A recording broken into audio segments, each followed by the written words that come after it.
Hey Stylancers, welcome to another edition of Stylance TV where you get the resources and tools that help you fund the closet you love. I am super stoked today because I'm in the home and we'll be interviewing Gloria Roheim McRae, who is the author of BYOB. Now if you want to be your own boss, this book is for you.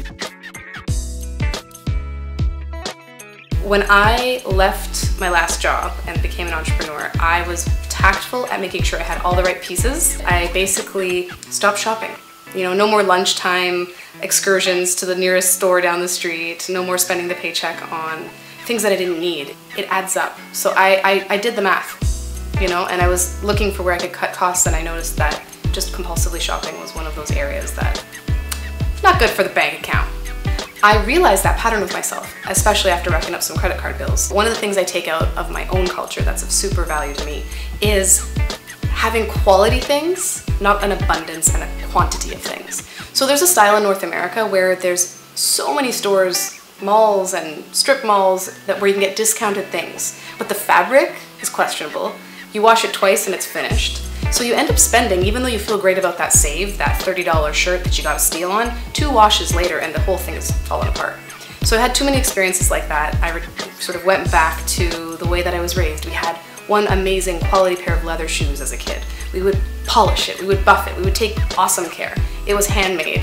It was a quality product that was made with love, worn with love, and lasted like a decade.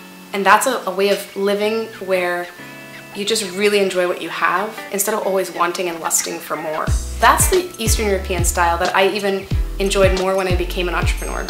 I think one of the gifts of starting your own business and doing something you love and growing it is that everything else seems less important than the thing that you're trying to grow. So for me, I thought about, to what extent is what I'm wearing going to help me grow my business? To what extent is what I'm wearing a representation of my brand as a business person, as an individual entrepreneur? And how can I be the most self-expressed version of myself in what I'm wearing and how I style myself? So that did change because I no longer had a boss, I was the boss. So I decided what I wanted to look like. It wasn't going to an office where there was a certain kind of style that was acceptable. It was anything I chose to wear. Most of my day is spent either working in collab spaces at cafes or from my home office.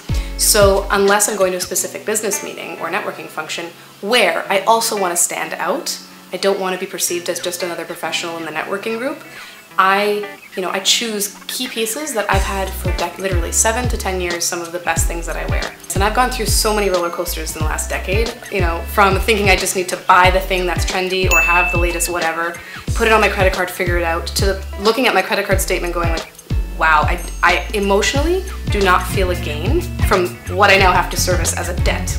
I have an hourglass figure. I am 5'1" 3/4", indeed, almost 2. And really small waist, 25 waist, big hips, big bum. So you can imagine everything needs alteration, everything needs taking in. I have bought pieces that were trendy that I look like a gong show in. So I decided after looking at myself in the mirror that, you know what, I don't care if the dress is again something from 4 seasons ago as long as I feel fabulous in it. I am not into trends.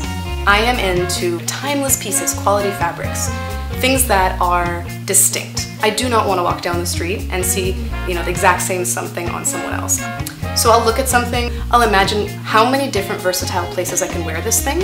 I look for local people that I can support who care about what they're making.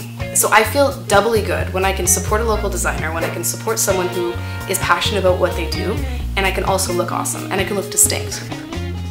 I bought an awesome black boot in Paris on my honeymoon last year. It's just, mid-calf, perfect black leather. I polish it, I buff it, and everywhere I go, it's a simple black boot, but everyone notices it. One of my favorite designers is actually out of New York City, the Jaw collection.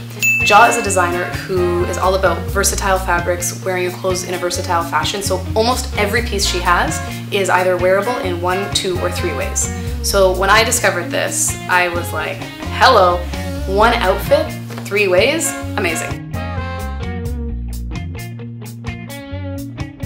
Get resourceful and creative when it comes to getting those key pieces. Sometimes you may not have the budget to buy that awesome dress, that $500 piece, but check out the label, go try it on somewhere. Go online, see where you can get the exact same thing delivered to you. Talk to the designers. If you find a piece that's amazing, talk to them, tell them that you'd love to have this piece. What could you work out with them so that you can have this piece? Are there layaway sales? Are there year-end sales? What are the ways in which that you can get this piece that will make a difference for representing you your best and putting your best foot forward? As you just heard from Gloria, it is so key for you to take care of your stuff. Really, you need to take care of your shit. So make sure you do that. Leave us a comment below when you do. And as always, if you like this video, like it on Facebook, follow us on Twitter and Instagram, and we'll see you on the next episode of Stylance. For now.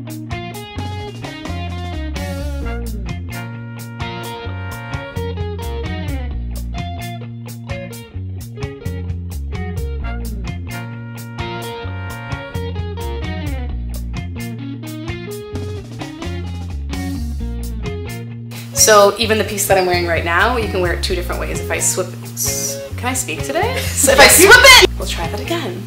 Daytime to nighttime, you can go to the office and then swip this even, that swip, swip. Happens. Let's try that again.